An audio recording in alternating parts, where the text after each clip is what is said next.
Hey, I'm Dirk with the Exasol company, and today I want to show you a process analysis for passengers moving from arriving at the airport until boarding the aircraft, based on Exasol Personal and a simple demonstrator. I'm interested in those passengers who are checking in with the airline and fly domestically, so I'm setting the filters accordingly. All actions lead automatically to a database query. We call it live query. No intermediate data structures are being used.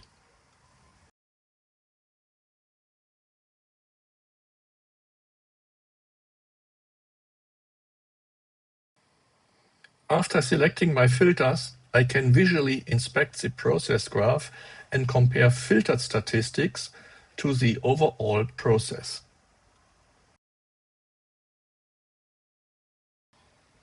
The bigger the graph gets, the more difficult it can be to identify bottlenecks, outliers, or interesting situations.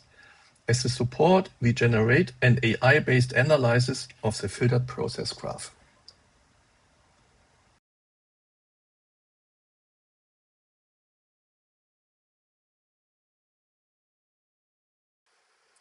Finally, I'm interested in a detailed list of the journeys or paths through the airport taken. This list gives me direct insights where an optimization would generate directly a positive impact.